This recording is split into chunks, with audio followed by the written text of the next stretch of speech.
and international financial institutions very well, having been the governor of the Reserve Bank of India and chief economist and director of research of the International Monetary Fund. And last but not least, we have with us Luigi Zingales, professor of entrepreneurship and finance at Chicago Booth. Luigi is the co-host of a very popular podcast, Capitalism, and director of the Stigler Center at the University of Chicago.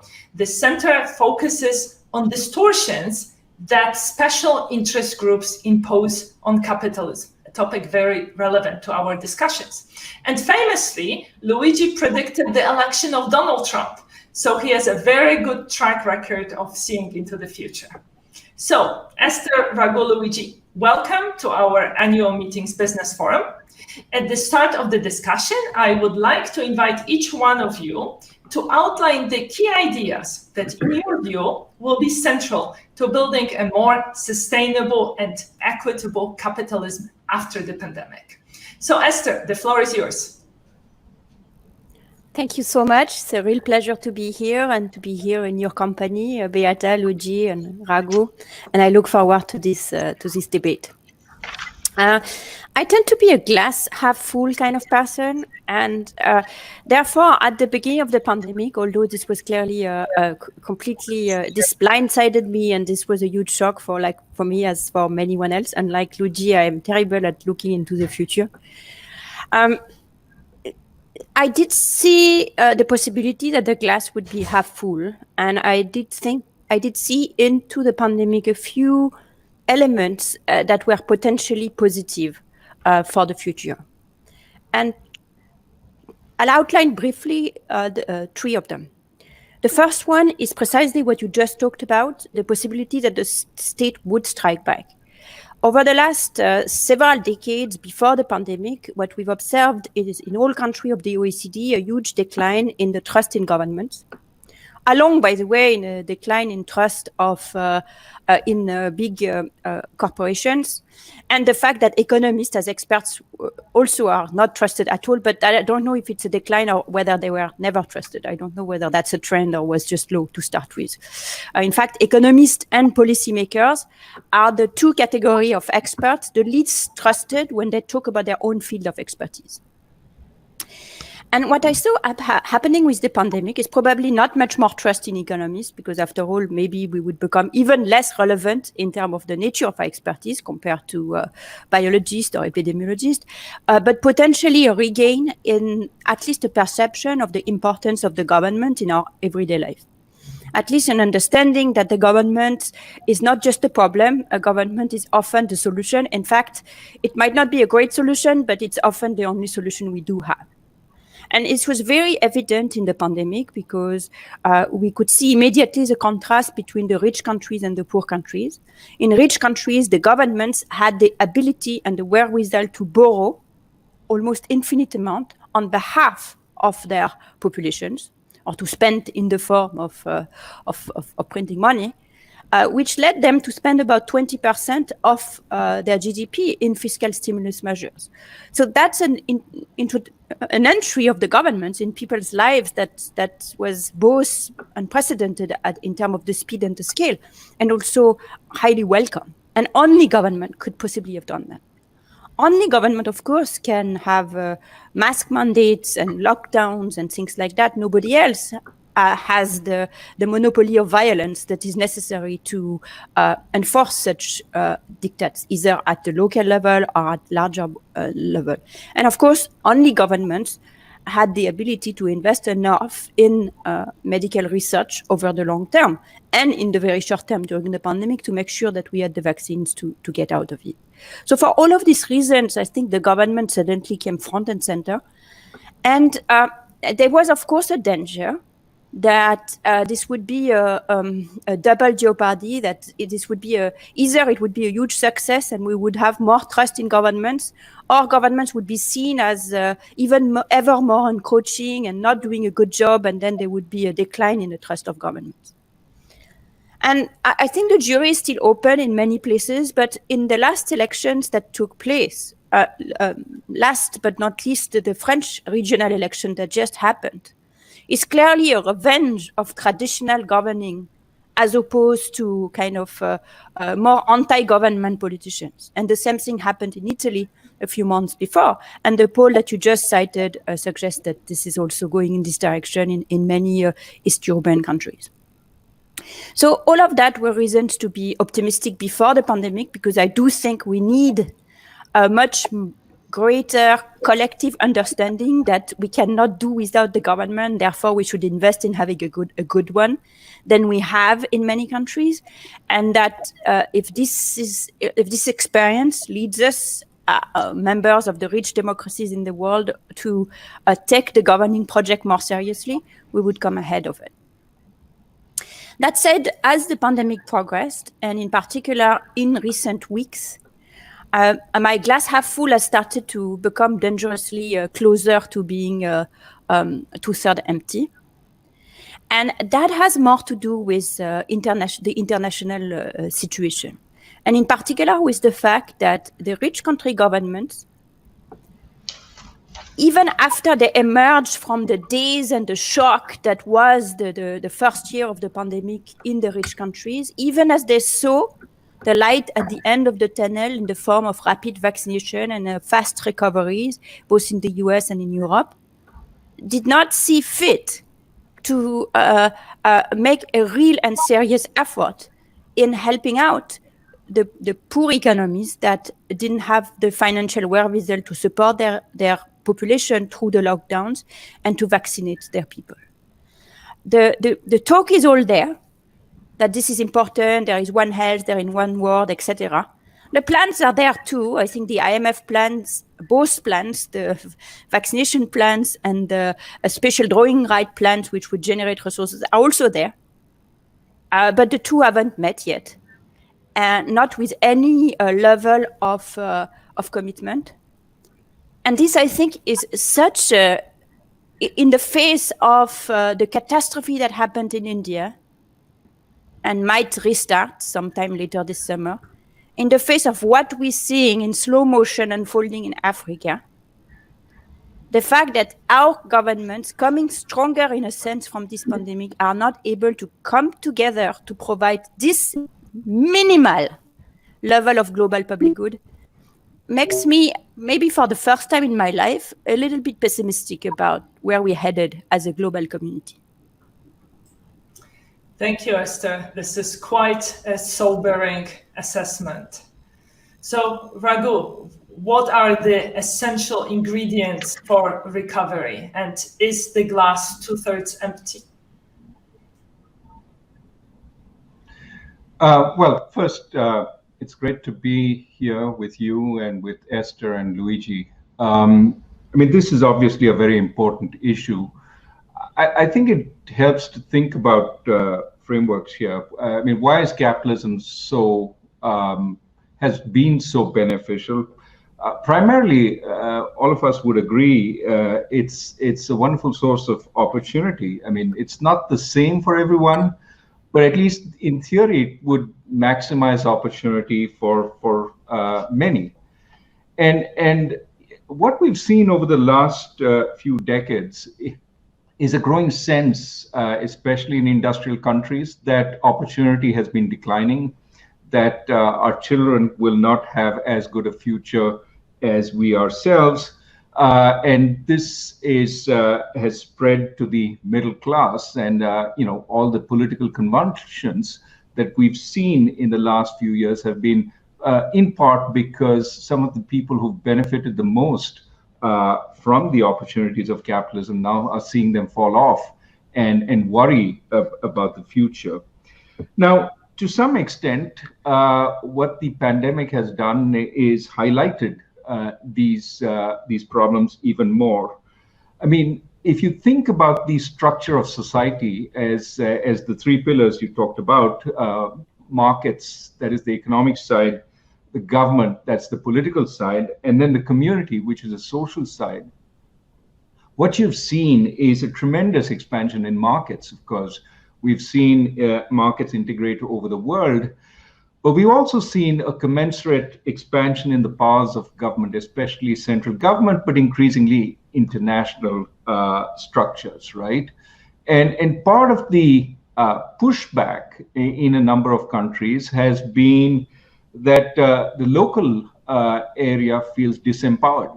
Power has migrated away because governments have grown to sort of encompass the areas that markets are in, and have taken out power from the local. Now, of course, centralized power is very useful in the face of a massive, worldwide pandemic. As Esther pointed out, is the central government which has the resources to tackle this, and we're seeing the consequences of governments not having resources in many developing countries and emerging markets. But we also have to be really careful going forward. That part of the problem, when she talked about the lack of international cooperation, part of that problem is now many central governments feel that it's very difficult to be seen as internationally cooperative when you've spent so much and your people are still somewhat underwater. No matter you spend 20 percentage points of GDP, giving away vaccines free in the rest of the world, when you still have communities suffering within your country, becomes problematic. You are seen as elitist, too much part of the Davos crowd rather than part of even though, as Esther pointed out, it makes absolute sense to think about global cooperation on all these. So in a sense, we're having a dynamic which is very, very strange. On the one hand, we need the national and international frameworks to step up to deal with the problems we have. On the other hand, there's a continuous question of legitimacy. Are we taking all of our people with us? Can we step out a little more to do what is necessary for the globe, at the risk of perhaps antagonizing parts of our population who are insisting on the nation first? And so in this interesting dynamic, the worry is, what happens at the end of this is that we get much more, again, a focus on nationalism instead of, on the one hand, internationalism and localism, both of which we need more of. Internationalism, because there's great inequality between countries. Localism, because there's great inequality within countries. We need both. But instead, what we're going to get is much more nationalism. And the problem with especially unbridled nationalism is, the power of government can be used for the good. It can also be very bad.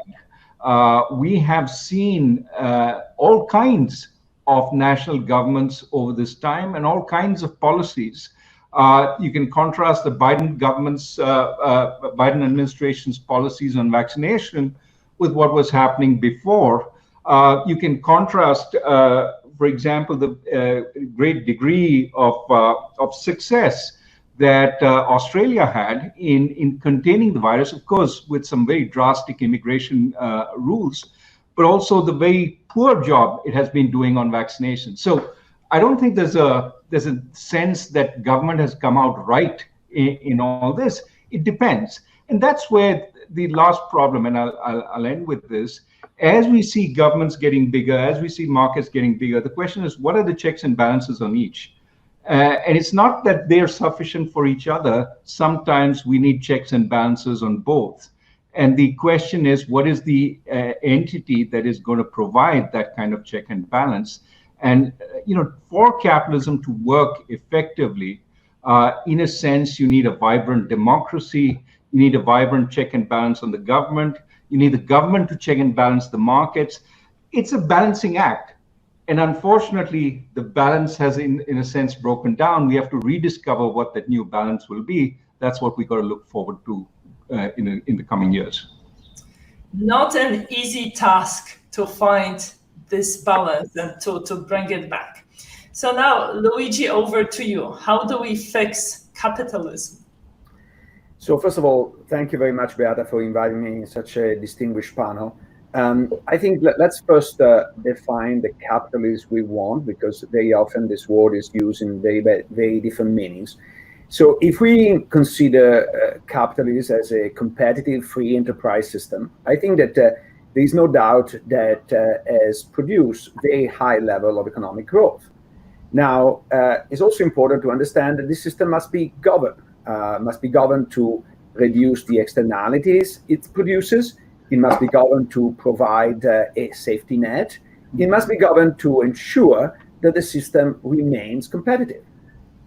Now, for this, we need a state. And the question, of course, is which state we have. And I think I'm fairly alone among economists. I think probably Raghu is the only other one that thinks that the capitalist system gives its best when it's governed by a truly democratic system. Now, what is a truly democratic system? Is a system where actually rules are produced in the interest of everyone. Is a system where you have what I call in my book a capitalist for the people.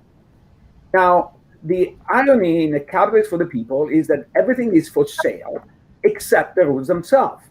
And this is what I would like to distinguish from what often is referred as a plutocratic capitalism, where the rules are for sale as well. And I think that when we say we want a more state in the economy, I think before we make that prediction, we want to make sure that the state is not captured, because most capture state in the economy is going to make things worse, not better.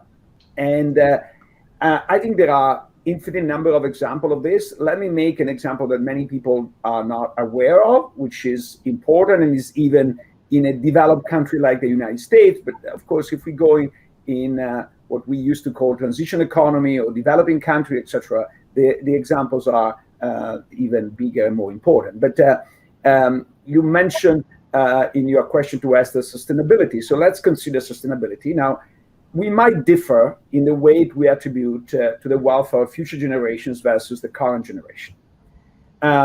Yes, yet I think that in the current system of corporate governance in the United States, the system is rigged in the direction of ignoring the welfare of future generations, even when shareholders want to consider it. So if I am an institutional investor and I want to bring up to a vote a proposition where I want to, for example, commit the company to reduce CO2 emission or to choose a different strategy, then the company can easily block this vote.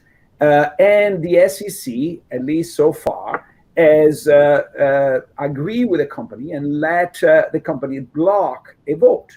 So we have a system in which we are basically forcing companies to maximize shareholders' value, not necessarily to maximize shareholders' welfare. This is a rigged system that must be changed if we want to have a capitalist for the people. But Luigi, let me challenge you on that. People are not very good at planning for the future. They tend to undersave for retirement. So are we sure that democracy will adequately take into account the welfare of future generations? I think that in democratic countries, you have checks and balance. We have seen, for example, in Germany, that the Supreme Court has introduced some statement or pass a motion saying that the current government was not paying enough attention to future generations. So we know that in a liberal democracy, you don't have the right to abuse minorities. And in the same way, you don't have the right, even if voted by a majority, to abuse future generations. So I think you need to have checks and balances, absolutely. A very important point. Thank you for making it. Just a note to our participants, we will be taking questions from the floor, so please submit your questions into the chat.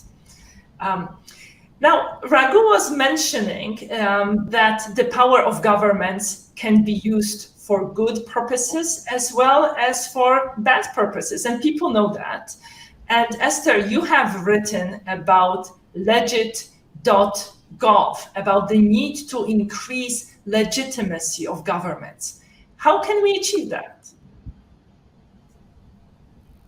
Well, in part, the low legitimacy of government is a product of the narrative that has been a little bit maybe contributed to by economists in general, where we tend to and people in institutions like yours, where we tend to emphasize what's wrong with the way governments do things. And let me first agree with Raghu. There are many governments that do very poor things, either because they're incompetent or because they are competent at being evil. So I'm not claiming that governments are always perfect by all means. And to some extent, I think it reflects how good they are, reflects the rules by which they are selected in a big way, the institutions, and also in a small way, which is how well they're working in practice and whether people do participate or not. So let me first agree with that wholeheartedly. But then secondly, even with pretty good governments, that pretty good intent, it doesn't always go as planned. There are problems, there are issues, things are slower than they should. And for example, the European Union beginning of their vaccination drive was really slow and pretty disastrous. All of that can happen.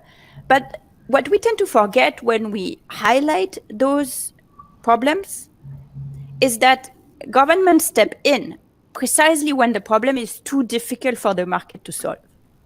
When governments step in, when there is an externality to fix, where there is a behavior that needs to be curbed, that would be privately optimal, but needs to be curbed in the interest of other people, the community as a whole, future generation, maybe, as Luigi said, that's when you need government. So typically, government is always there to prevent people from doing what it is they would like to do, to prevent the allocation that would naturally happen by a path of least resistance in the market. And when we see, for example, governments need to step in usually when some things are not for sale, when regulations are not for sale, when hospital beds are not for sale, when vaccination shots are not for sale. You know, when India wanted to suddenly found their vaccination drive to be faltering, the first reaction was like, okay, it's fine, we can just open it to the market. And in one way, that was a way of kind of making it happen faster.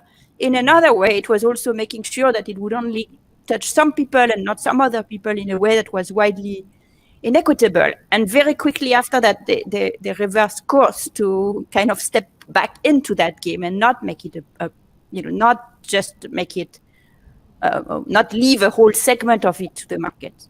So vaccination is the one key example. Vaccination drive itself, the way that you allocate oxygen in hospital, where you need the government because it can be a local government. It is often a local government that does that well, that allocates these resources not to the person who can spend the most, but to the person who needs it the most.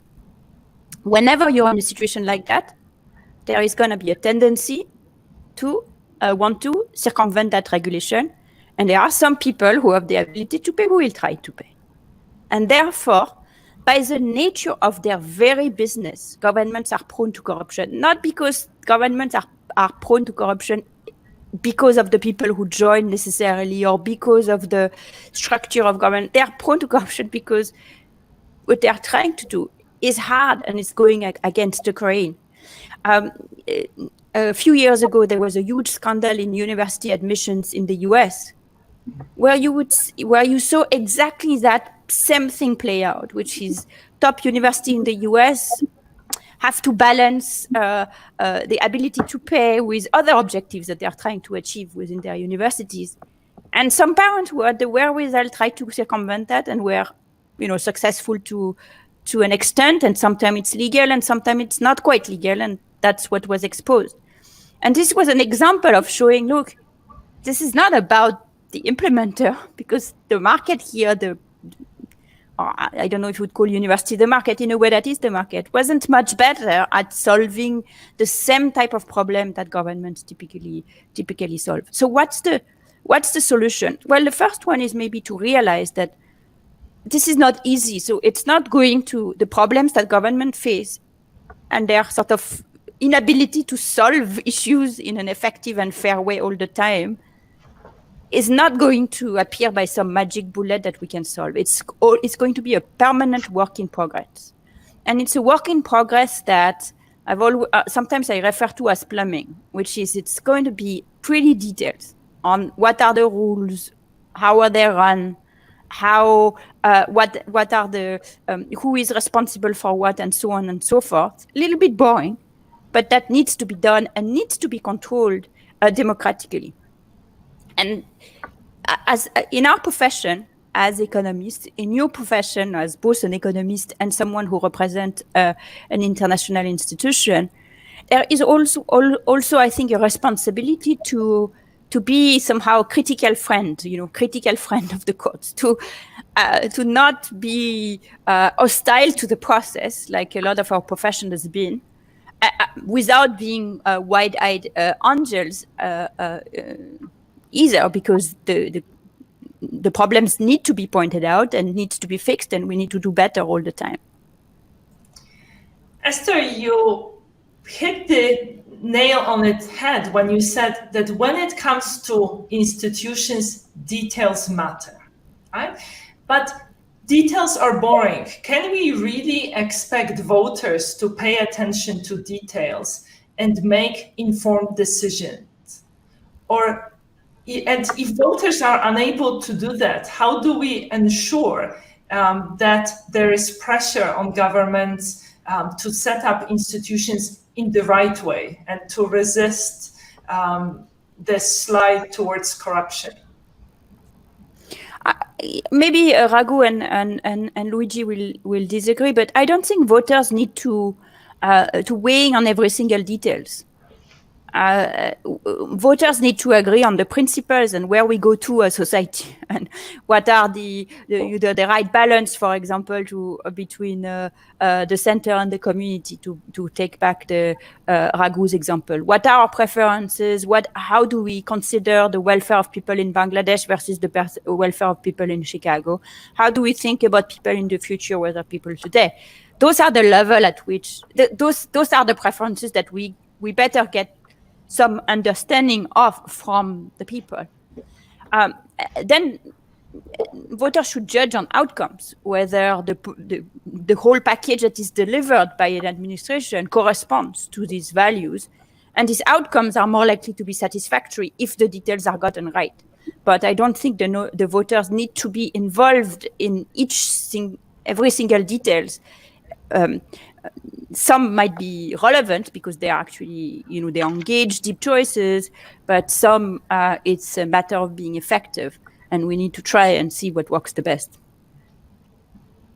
Thank you very much, Esther. I would be very curious to hear Raghu and Luigi's reaction on how easy it is to mislead the voters when it comes to setting up institutions.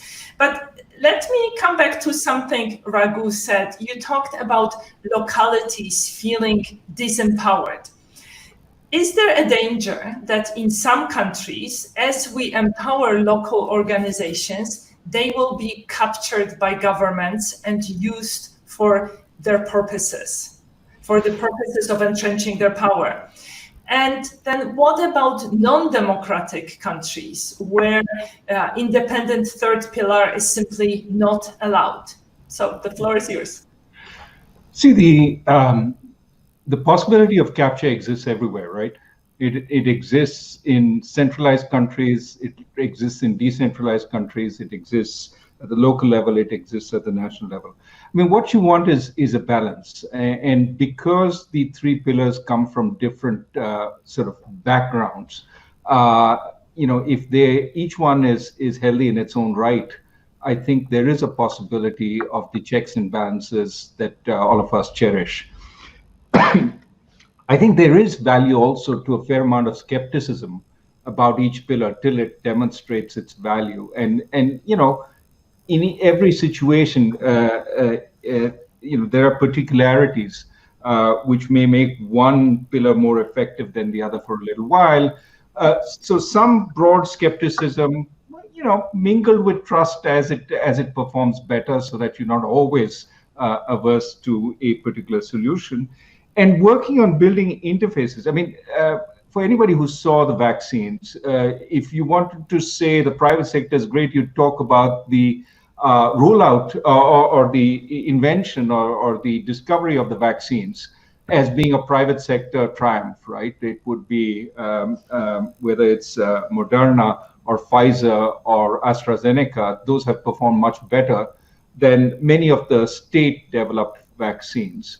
On the other hand, on the rollout, Esther is absolutely right that having a good plan for rollout, which treats every life as equal rather than privileges a few, is probably good. And it's probably good that we think about this at the global level rather than just at the national level. And that would be also an effective way to roll it out from the perspective of economic efficiency more broadly. So I think that what we need is that balance. Can we go wrong?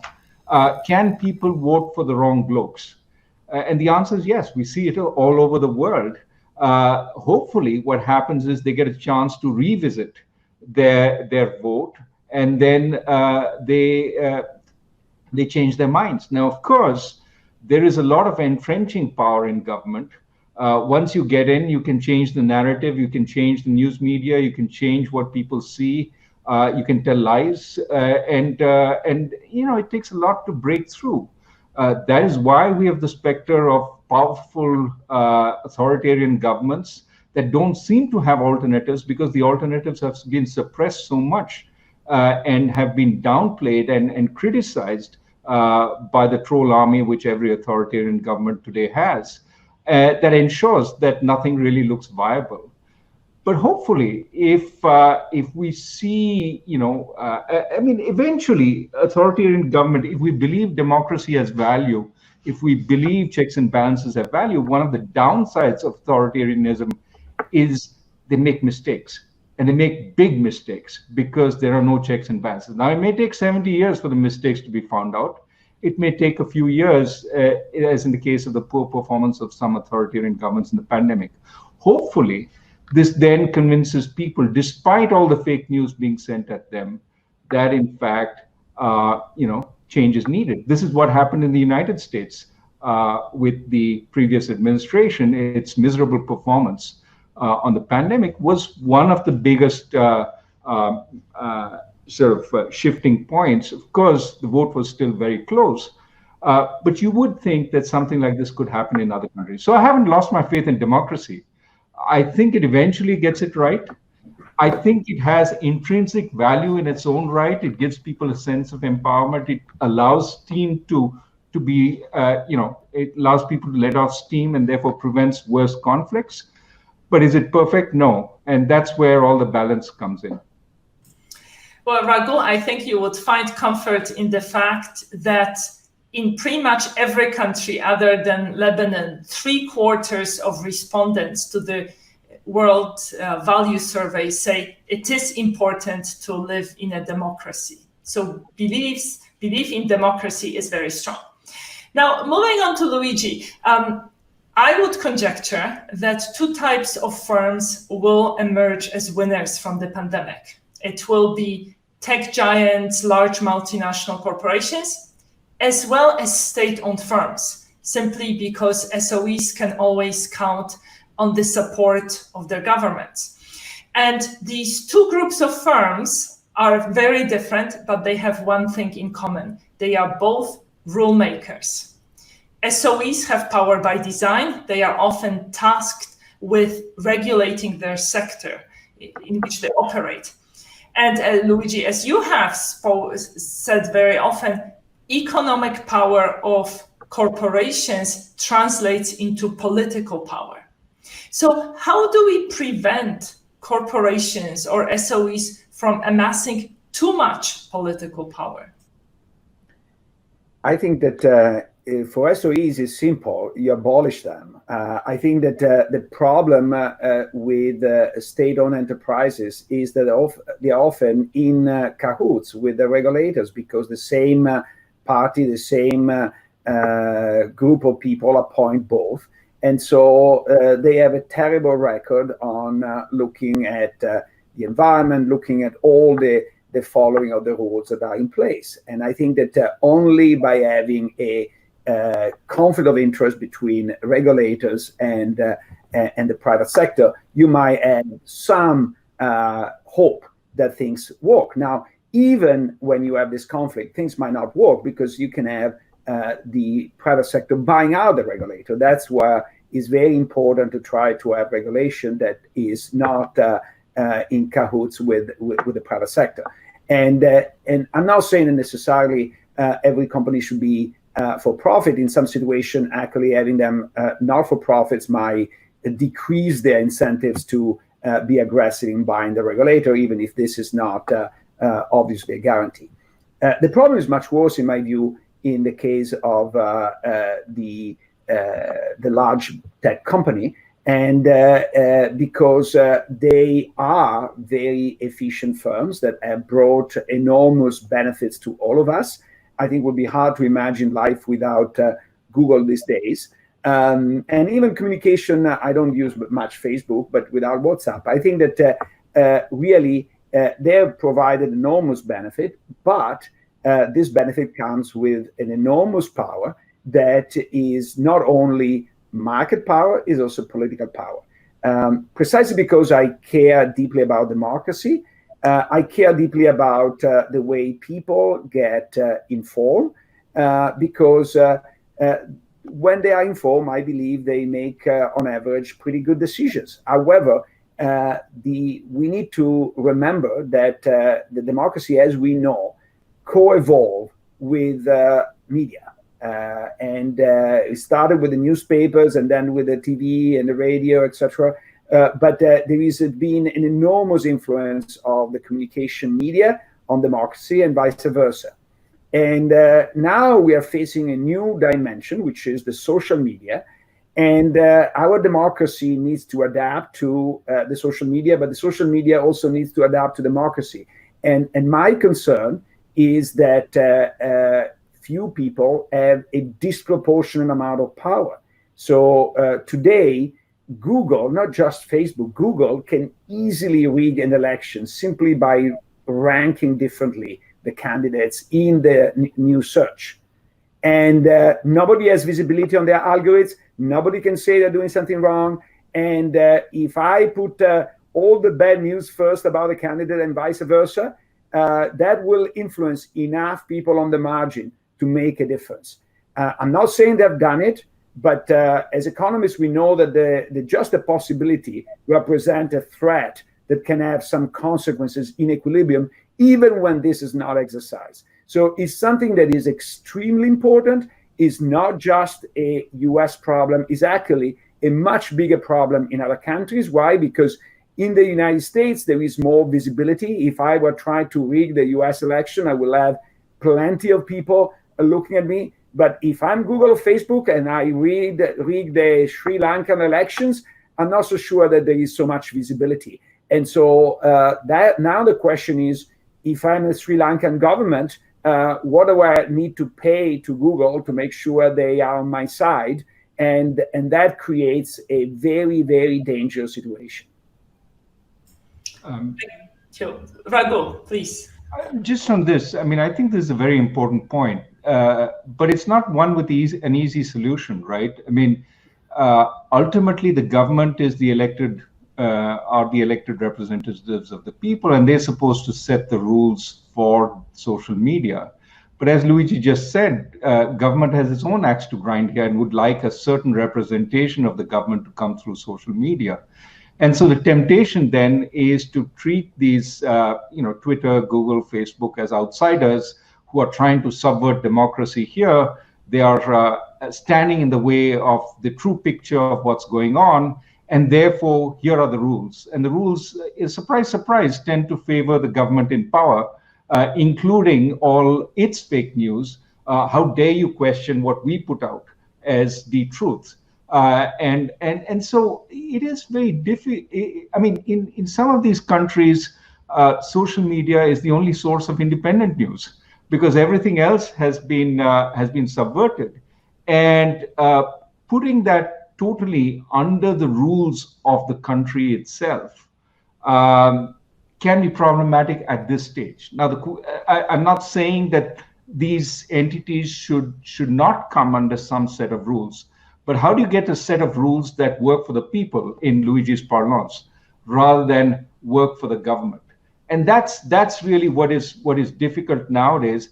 Ideally, what you would set up is an independent commission or independent judiciary, which would think about what the appropriate rules on information are. There would be checks and balances. That emerges over a period of time, but it is possible that this whole process could be hijacked in the short run, especially if the government takes a strong interest.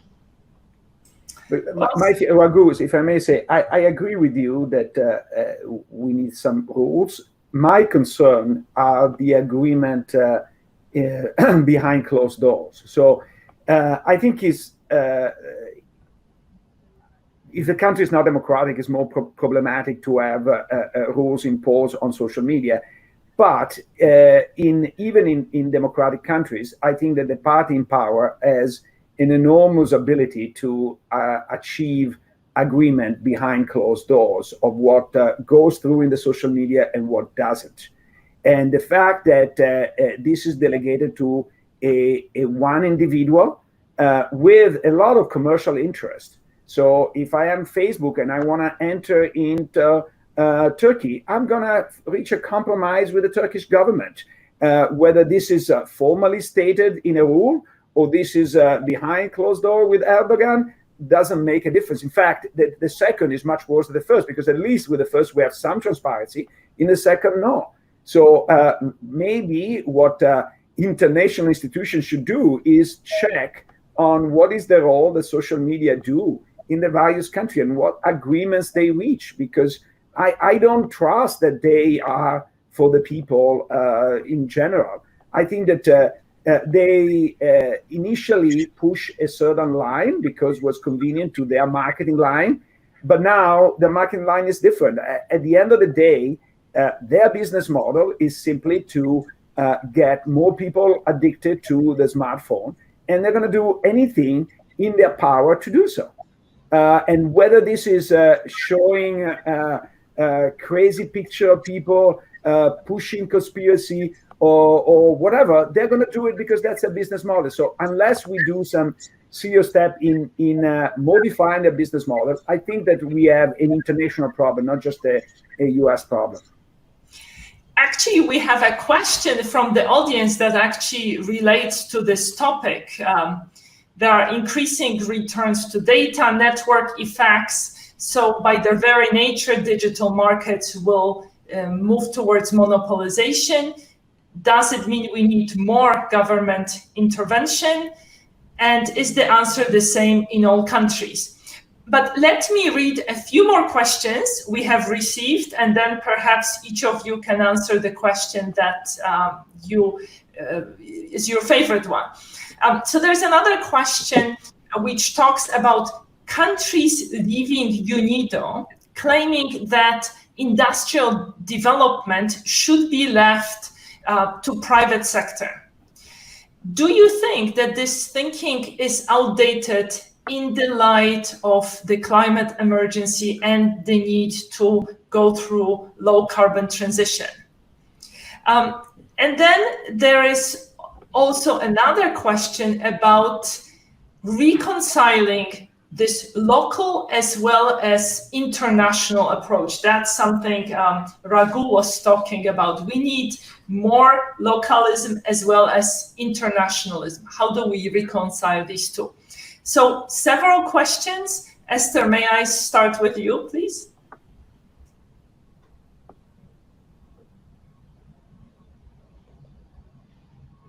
You're muted. Cannot hear you, yes. Thank you. Maybe on this last question of internationalism versus localism, again, here,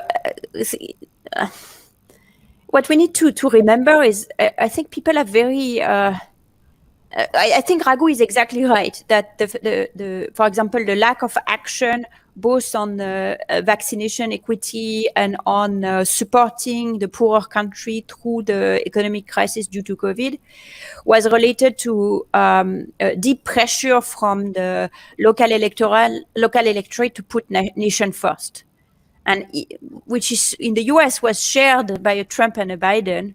And in Europe, we also saw in the first reaction is like everybody for themselves. And then maybe the European Union got together to do some things together, but again, like against the UK and against certainly not in favor of the rest of the world. But I think we should be less, I see no reason to be fatalistic about that, because what we know from a lot of work of colleagues of Luigi and Raghu is people have a very dim idea of what it is they want. People, usually our preferences are really not particularly well defined, and they are on many things, and certainly on things as remote as people in other countries or our future generation. I think it's very hard for people to form an opinion. And therefore, what is being expressed at a given moment as what seems to be a strong nationalistic sentiment could in fact be a relatively tenuous equilibrium from which it is possible to move away. Via, and that's where I'm hoping that Luigi will not only pose the difficult problem he posed, but also solve it for us today via a better handling of this tool and danger that is the social media, and via better communication with people. As Luigi, I do believe people make right decisions when they have the right information. That does include, in fact, forming an interest in the rest of the world and or forming an interest in future generations on the planet. I really refuse to take as given that people are only interested in their in maintaining the very narrow way in which they are living today. Even if they want to belong to a community, they want to do that, and at the same time, they might perfectly be very strongly interested in the fact that we live in one common world. But we need to give them the tool to convert that into realistic policy propositions, to express that in a way that is not seen as a trade-off between, Pittsburgh or Paris. And I think this is possible, but this is only possible if we take into account the need of every individual, a fairness at the societal level, at the same time as the fairness at the global level.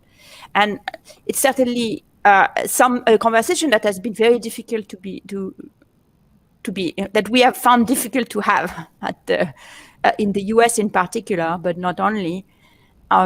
And maybe the COVID crisis might, I don't know, the COVID crisis and a new administration and the focus on the effective relief that people got plus the vaccination might put us in a position where we are better able to start having these conversations and get out of that false dichotomy between me and the rest of the world.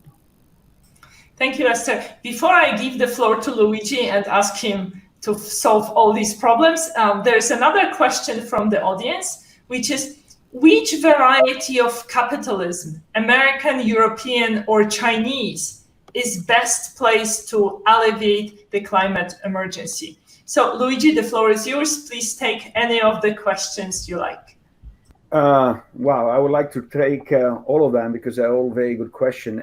Let me start from the first one on the role of the state. Somebody was saying we should change the model of development and put more of the state in charge. I always joke that if I was born in Sweden, I might be a socialist, but because I was born in Italy, being a socialist is masochistic.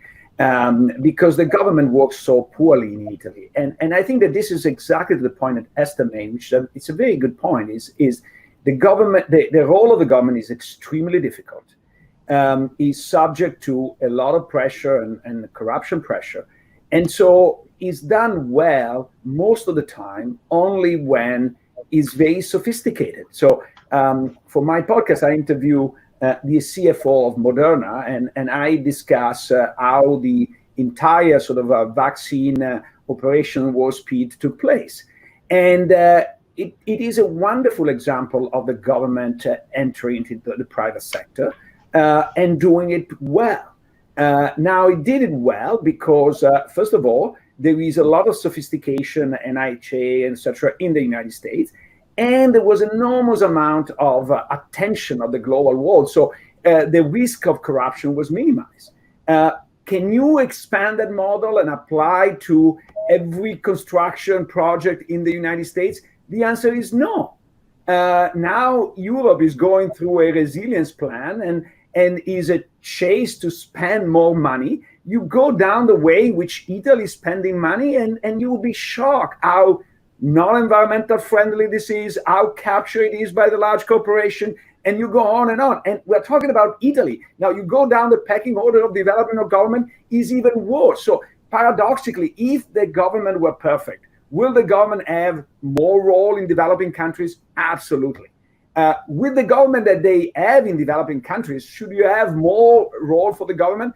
I'm not so sure. Okay, so that's the answer to the first question. The second question on competition, I think that I do see a major role in the government in trying to get the market to be more competitive.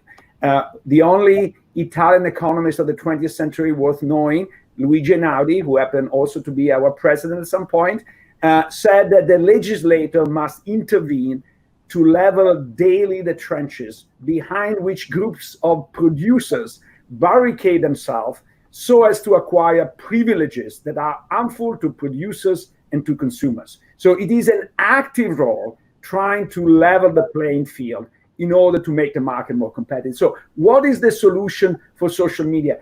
Number one, force interoperability. The reason why there are enormous network externalities is because I cannot operate with one platform, two social media at the same time.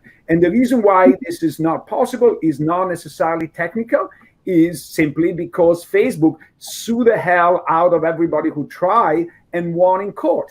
If you force interoperability, like we did with the phone, the reason why now we don't care about what phone providers we have is because, not because there are no network externalities in phones, there are huge, is because interoperability has forced that. And once you have that, then you will have the recreation of what Fukuyama called the middleware level, where you can actually choose and pick what you like, and you are going to have more variety and less sort of force one size fits it all, in which you get all the crappy news forced into you by commercial reasons.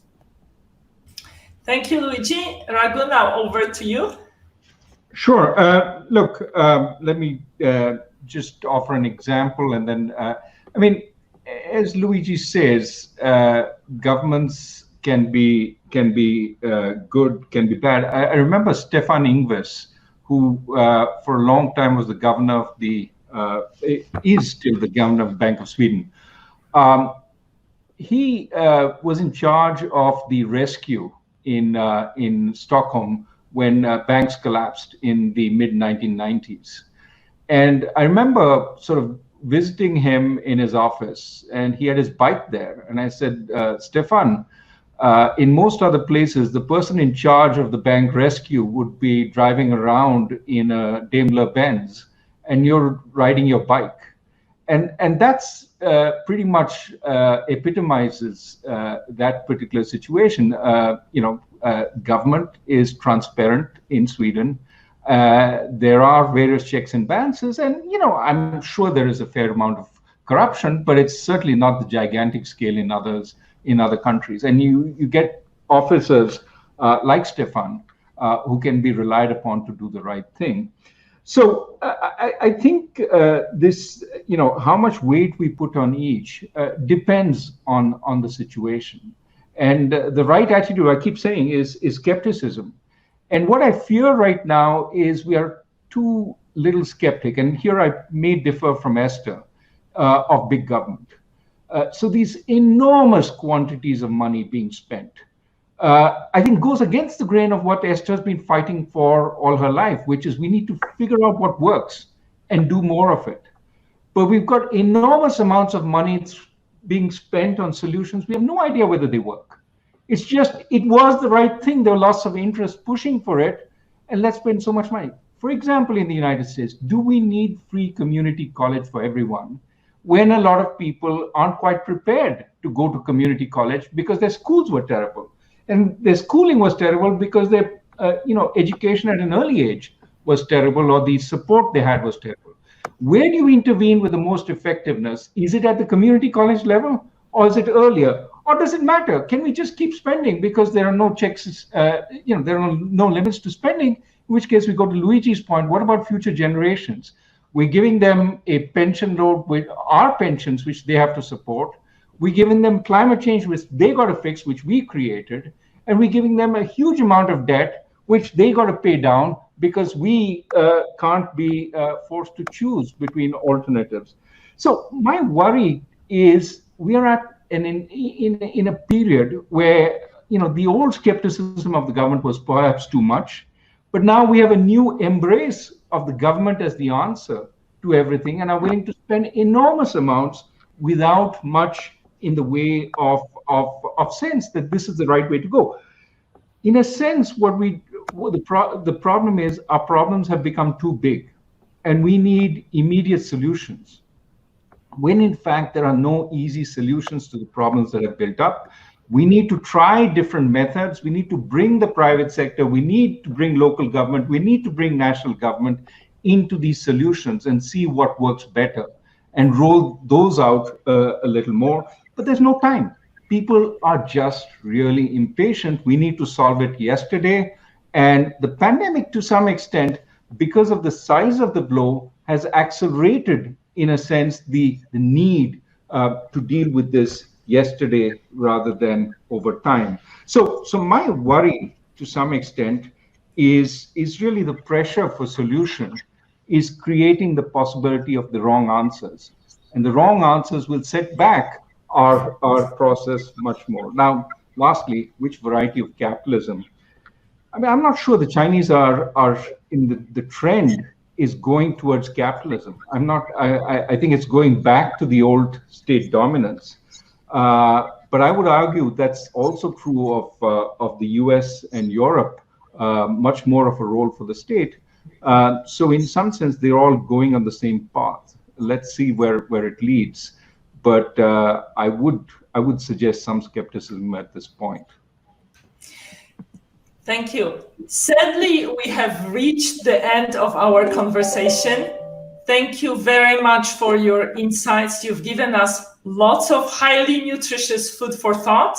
I take away 3 messages. As an institution, the EBRD should be a critical friend.